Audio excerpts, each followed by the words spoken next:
גם את? וואי וואי, בואי נה, יש פה עניינים. מה קורה? טוב, שמי מירב, שוב, אני לילך. והיום אני אשמח לדבר על כל נושא האלימות, כי גם שמעתי שבחולון התחילו להתלהט כל מיני, זאת אומרת שאנשים התחילו לשרוף כל מיני דברים, וגם בעקבות מה שקורה בלונדון עכשיו, ושמה שמאוד מאוד משמח אותי מה שקורה כאן, שבאמת עם כל הקולות וכל הרגשות שכולם מוציאים כאן, שזה באמת נשאר מאוד יצירתי ומאוד ומקסים. וכפי שוורדה דיברה אז לפני שני ערבים, שהיא אמרה שאלימות באמת באה מאילמות, ממקום שאנחנו, הרגשות שלנו אילמים ואנחנו מתעלמים גם ממה שאנחנו מרגישים. אז כדאי שאנשים גם יקחו בחשבון שהם כשהם מגיעים ויוצאים עם כל מיני דברים שלהם, עם כל מיני רגשות שלהם, שפתאום נפתחים, אז גם הרבה פעמים יוצא הרבה כעס שנמצא שם, והרבה פעמים אנשים לא יודעים מה לעשות גם עם כל הרגשות האלה ועם הכעס שעולה. ואני חושבת שמה שקורה כאן, שאנשים מדברים אחד עם השני ומבטאים את הרגשות האלה, זה הופך את זה באמת למשהו מקסים. אז זהו. אני גם רציתי לדבר על אלימות היום, כי נסעתי היום עם נהג מונית, ובכלל אני שומעת את זה הרבה, צריך אלימות, ומה שקורה פה מאוד מרגש אותי שאנשים מדברים ואנשים יוצרים, וזה פותח את הלב, וזה גם, אני חושבת שהם מתחילים לראות אחד את השני, ואני חושבת שככה אנחנו מחזירים לעצמנו הרבה כוח היום.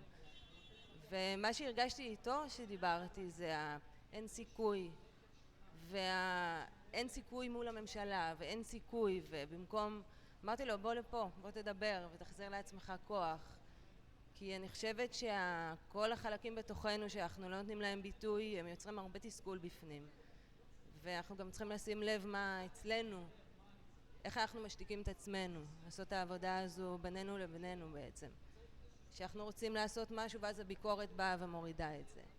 אז אני חושבת שזה מתחיל מאיתנו העבודה הזו, וזהו, אני מאוד אשמח שזה ימשיך ככה, והיה לי ממש חשוב להגיד את זה היום, כי לא הייתי רוצה לראות את זה משתנה. אני שמעתי איזה אנתרופולוג שאומר שהמאבקים האלה, כל המחאות החברתיות, ברגע שהן נגררות לאלימות, למעשה הן נעלמות. זאת אומרת, מתפוגגות, אין להם סיכוי, הן לא מצליחות יותר, כי אז לצבא ולמשטר אין ברירה, והוא צריך לדכא את כל העסק הזה בכוח. אנחנו רואים מה קרה במצרים, עם כל מה שמסתכלים עליהם, מה יצא להם מהמחאה שלהם. בסוף קיבלו דיקטטורה צבאית. שבגלל זה כל כך חשוב שנמשיך ככה, כי זה הסיכוי היחידי שישמעו אותנו. אני יכולה להוסיף משהו? כן. אני רוצה להוסיף שאני חושבת שהאלימות הזאת היא גם מגיעה מאיזשהו חוסר סבלנות שאנשים מרגישים, כי אנחנו בתוך איזשהו תהליך ואנחנו צריכים לתת לתהליך הזה זמן, ודווקא שפתאום משהו מתחיל להיפתח, כי בתוך הזמן הזה והמרווח זמן הזה שקורה עכשיו, דברים מתחילים להיפתח באמת, כי בהתחלה זו הייתה זעקה, ואחרי הזעקה הזאת יש פתאום באמת איזושהי קרבה שמתחילה להיווצר בין אנשים, ואז באמת מתחילים לעלות דברים, והרבה פעמים החוסר סבלנות מהחדש, מהלא ידוע, מדברים שבאמת אין לנו מושג לאן הם הולכים להתפתח, אז הרבה פעמים אלימות זה בא מתוך מקום שאני כבר רוצה לקבל איזושהי תשובה, רוצה כבר לקבל איזשהו מושג, ואז זה מפוצץ את זה, במקום באמת לאפשר לתהליך הזה באמת לברוא את עצמו, להגיע באמת לאיזשהו תוצר. אני חושבת שזה באמת בא מפחד מאוד מאוד גדול, האלימות. אוקיי, יש איזו תחושה של ירידה קצת במאבק. יש תחושה כזו שהאנרגיות הן לא מה שהיו לפני שבוע, אולי בגלל השיא שהיה בהפגנה הגדולה, ועכשיו מה אתם חושבות צריך לקרות עכשיו בשביל שנחזור להיות ככה לוהטים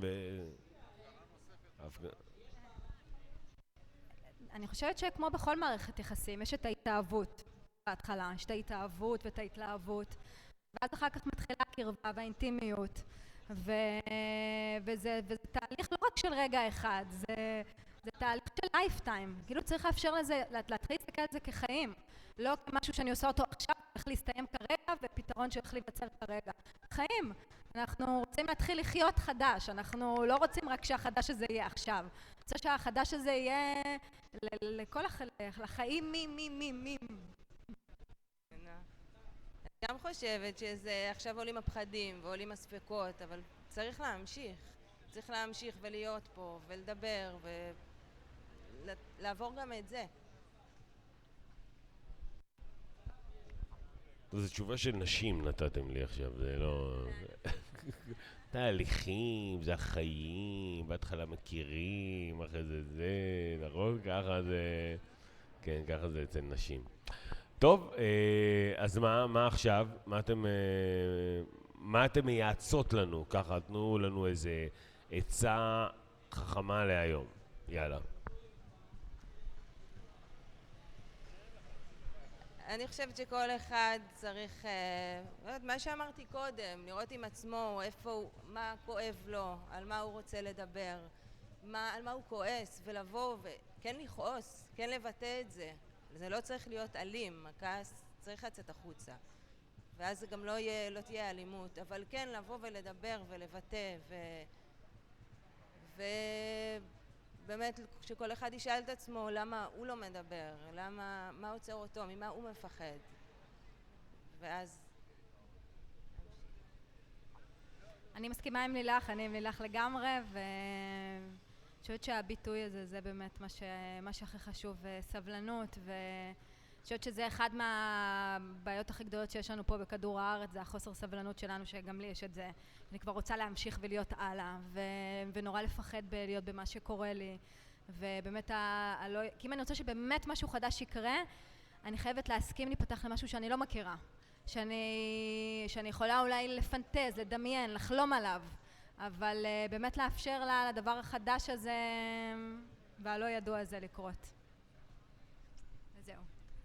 תודה רבה לך, הנה מחיאות כפיים מהקהל. יש פה איש, גם אבא שלך.